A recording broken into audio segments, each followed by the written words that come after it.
I'd like to welcome all the ladies and gentlemen that have come today, especially our Purple Heart recipients and our members of the Military Order of the Purple Heart. You will all get to see and meet them a little bit later. Today is National Purple Heart Day, and it is a special day here because we are declaring ourselves a Purple Heart post, and y'all will discover what that means shortly. I am Diane Rich. I am the first vice commander here. I also am a Purple Heart recipient and a member of the Military Order of the Purple Heart. I, like another member here, slow learners, got 2 Purple Hearts, didn't learn the first time, so, but we made it, we're here, so. Forgot to duck. Yes, both times. All right, guys, so why August 7th? Why is August 7th Purple Heart Day? So August 7th, 1782 is when General George Washington made the first the general order creating the Badge of Military Merit. And up here you can see the actual badge itself, because the top picture is a bit deceiving. That's not what it looked like. That's what it looked like. And this award was the very first time that enlisted soldiers were recognized for any actions that they did in battle.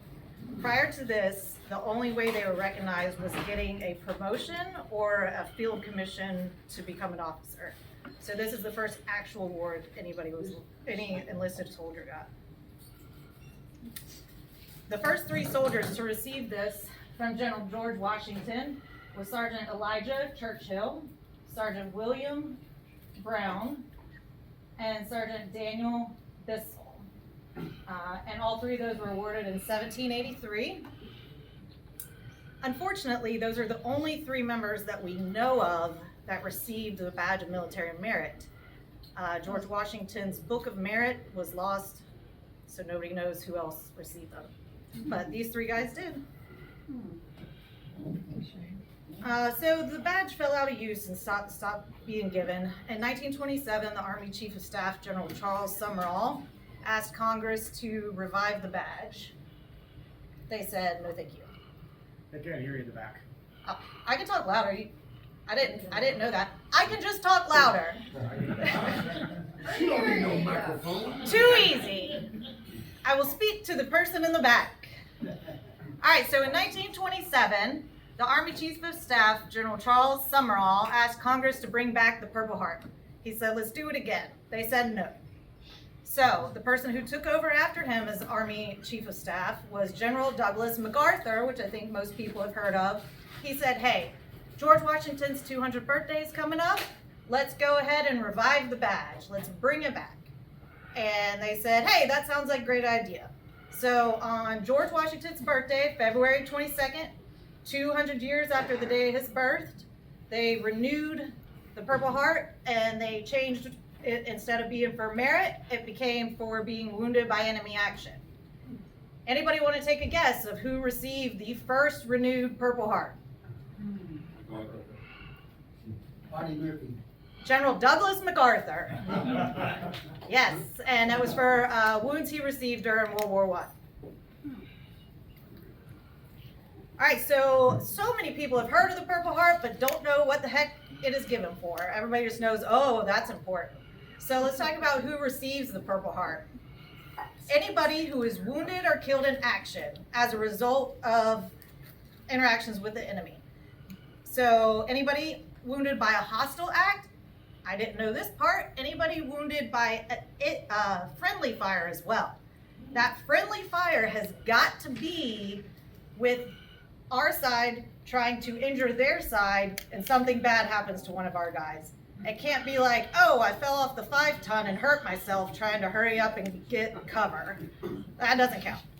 Or if you got shot because somebody wasn't taking care of their weapon and y'all weren't in a firefight and no enemy was around, that's friendly fire. No Purple Heart for you. Yeah. I didn't know you could get it at all for friendly fire, so I found that super interesting. So prisoners of war who suffer wounds as a result of being taken captive absolutely get Purple Hearts. And on March 28, 1973, they have decided that people who are injured as a result of international terrorist attacks, they can receive the Purple Heart. So, military members, excuse me. So, like any military members that were in the towers and injured on 9/11 would have been eligible to receive a Purple Heart, for instance. Prior to 1942, the Purple Heart was only eligible to Army members. Just us. Sorry, guys. In 1942, they extended the award to every branch, and that even includes now the Space Force. Sorry, we have the Space Coast. The Space Force is a thing. So, all right, guys. So everybody can get it now of every branch, and that's where we're at. All right. So since 1782, approximately 1.9 million military members have been awarded the Purple Heart. And approximately 430,000 of those 1.9 members was posthumously. So it was after they were killed. Usually they were killed in action, or they succumbed to their wounds later. And these are, of course, approximates, because anybody that has anything to do with the military knows that records get lost, fires happen, tornadoes happen, there's lost records. So these numbers are estimates. One thing I found interesting when I was doing a little bit of research for all this, there have been eight-time Purple Heart recipients. There has been one 9-time Purple Heart recipient, and there have been 3 10-time Purple Heart recipients. Wow. And all of those were Vietnam, Korea, and World War II. I think after that, they're like, you know what, guys, we might give you a break after you get more than just, I don't know, maybe the number's 10. I don't know there's a real number, but so after Vietnam, the numbers came down. Not tons, but they did. All right, at this time, I would like to call Commander Romaine Roach. He is the commander of American Legion Post 183 to the front.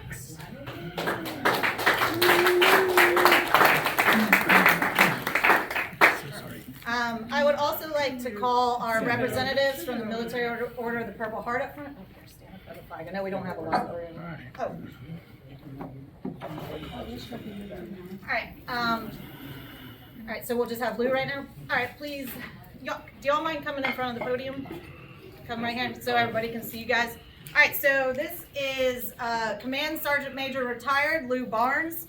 He is a previous commander of Military Order of the Purple Heart, Chapter 40. Are we 40 or 400? 400. 400. I knew. And for the state of Florida.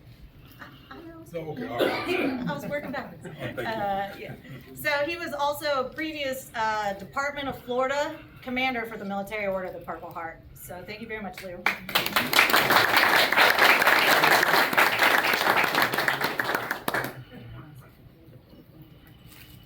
All right, this proclamation, we are designating ourselves American Legion as a Purple Heart post.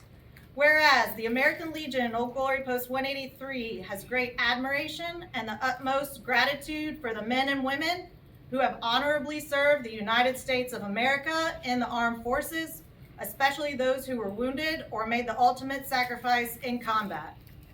And whereas the Purple Heart is the oldest military decoration in present use and is awarded to members of the United States Armed Forces who have been wounded or killed in action against an enemy of the United States, and whereas the American Legion was chartered by Congress in 1919 as a patriotic veterans organization devoted to mutual helpfulness, service to veterans, commitment to national security, promotion of Americanism, and the development of strong programs for children and youth. And whereas the American Legion Old Glory Post 183 continues to support veterans, service members, families, and the community through fellowship, patriotic programs, veterans assistance, youth initiatives, service projects, and remembrance of those who have sacrificed in defense of our freedom. And whereas the Military Order of the Purple Heart and the Purple Heart Trail program recognize communities, organizations, and entities that honor Purple Heart recipients and preserve awareness of their service and sacrifice. And whereas American Legion Old Glory Post 183 recognizes the courage, sacrifice, and devotion of Purple Heart recipients and is committed to ensuring their service and sacrifices are never forgotten. Now, therefore, be it proclaimed, the American Legion Old Glory Post 183 is hereby designated as a Purple Heart post. Amen. American Legion, Old Glory, Post 183, encourages its members and the community to honor and remember the sacrifices of Purple Heart recipients with gratitude, respect, and continued support.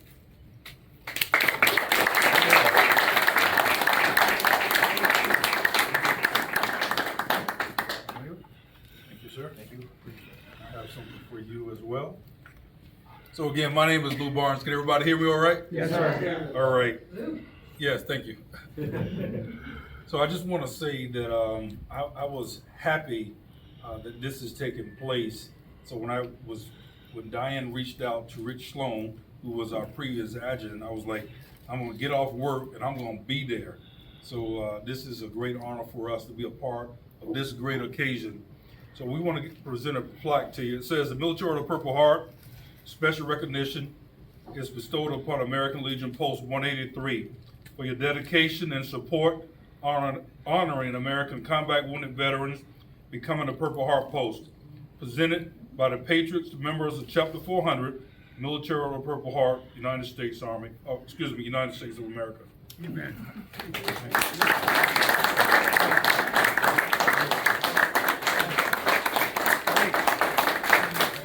Just one final thing. What we're gonna do also, I'm gonna take this. So you heard Diane talk about the Purple Heart Trail. So in the Military Order of Purple Heart on our website, any organization that support veterans, combat wounded veterans, you can become a Purple Heart entity. And so we're gonna take all of this. I'm personally gonna send it to National, and we're gonna put it in the archives. And when anyone goes into the site, you can see that this post is now, or will officially become a Purple Heart entity. So again, thank you. Thank you so much.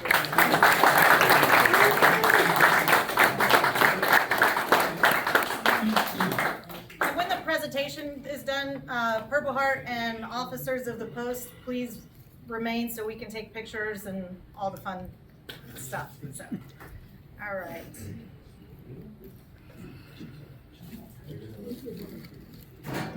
All right, so we already talked a lot about what the being a Purple Heart post means, but I wanted to go ahead and highlight, the proclamation formally declares us the post. The recognition is made visible. I don't know if anybody else has seen it, but we have recently created a Purple Heart parking sign at the very front next to the handicap. Thank you. Next to the handicap signs. Normally that's my spot unofficially. But today I left it, and thank you, Billy, a former commander of our local chapter. He was able to utilize that parking spot, so it's nice to see another car there. Also, this is a standing invitation to all Purple Heart recipients. They are always welcome at our post. Please come, feel welcome, eat our delicious food, be a part of the post, and just join the activities. We always have fun stuff going on, like our blues band when we get done tonight. And then, of course, the cost borne by the post. This is a pledge of ours to carry. The recognition costs the community nothing but gratitude, which, of course, all of our military members deserve, especially our Purple Heart recipients. All right, so honor your own. I would like to recognize some of our Purple Heart recipients we have present. You all met Lou Barnes, if you don't mind standing and saying this is me again. All right, so thank you. Command Sergeant Major Lou Barnes, U.S. Army retired. He received his Purple Heart during Operation Iraqi Freedom in 2006. Next, we have Sergeant Major Hector Fernandez, retired.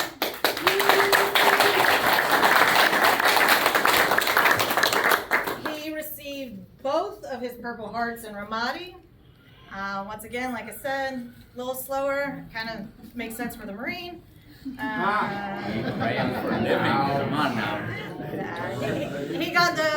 received both of his Purple Hearts in Ramadi in 2004. We also have Staff Sergeant David Mercado.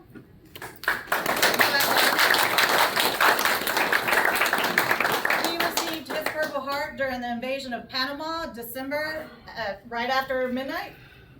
On 1989. He is also currently our commander of the Military Order of the Purple Heart, Chapter 400.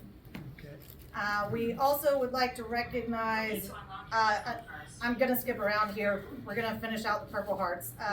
Seaman Billy Sparrow, please stand up, sir.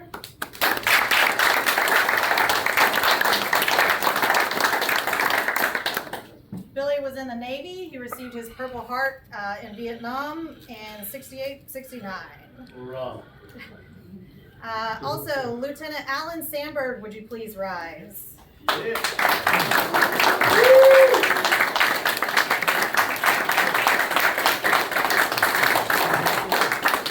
Lieutenant Alan Sandberg is a member of Post 183. He was in the Navy. He received his Purple Heart in Vietnam in 1966. Wow.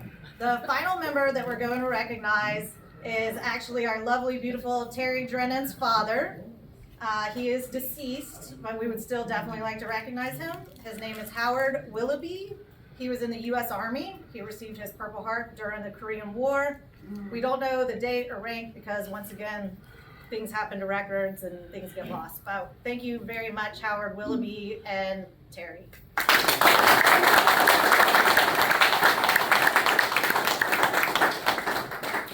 One thing I didn't put on the slide, but I wanted to address before I go to the next slide. Also, little trigger warning. The next slide has some pictures from my experiences, so it may upset a few people. I apologize in advance if it does.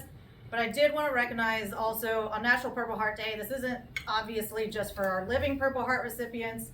Many of us lost fellow service members, and it is a very, very special day that we always remember them as well. So I wanted to make this a little bit more personal. These are my 2 Purple Heart incidents. The first one was December 28, 2004. That was an ID attack. I don't know how clearly you can see it. The 4 of us are, oh, you can't see that at all. All right, the 4 of us are sitting on the hood of our Humvee that had just been hit by the 3rd ID in December. For our vehicle, it was not the best December ever. We all just got banged around a little. Wasn't that bad, but we all needed a little bit of medical attention. 2 of those members were KIA a month later, in addition to another member of my team. The second Purple Heart, that was a car bomb on May 1st, 2005. We also call them a VBIED, a VBIED. That was in Baghdad, Iraq. We thought we were kind of taking a shortcut through the neighborhood to get off the main streets, maybe be a little bit safer. That was not the right answer. So luckily there were no deceased service members as a result of that action. All right, guys, this is the final slide. So not for what they gained, but for what they gave. Wear the purple, speak their names, keep the pledge. Thank you all so much for being here. Don't stand up yet, but thank you all so much for being here and paying attention and representing and supporting our Purple Hearts. Thank you.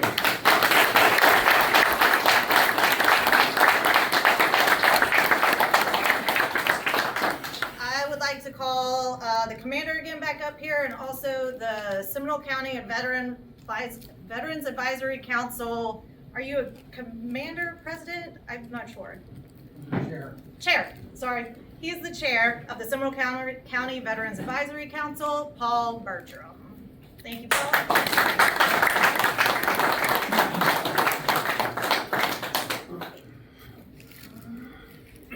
So the Veteran Advisory Council of Seminole County represents over 18 member organizations, and Post 183 is one of those organizations. So in recognition of your event tonight, we have a certificate of recognition from the Veterans Advisory Council, Seminole County.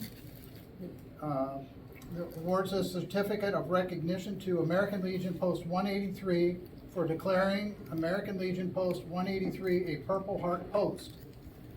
This is in accordance with the American Legion programs and activities dedicated to God and country. The Purple Heart is known as the nation's oldest military award, and although it's changed in title and use over the years, its roots can be traced back to the badge of military merit ordered then by George Washington, August 7th, 1782.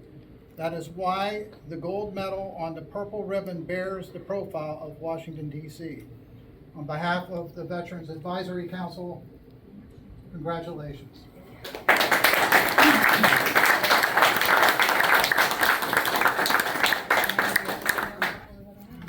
All right, guys, thank you so much for being here. Purple Hearts and 183 officers hang around for pictures. Y'all enjoy the food. Blues music will start at 8, and y'all enjoy yourselves. It was nice to meet you all. Thank you for being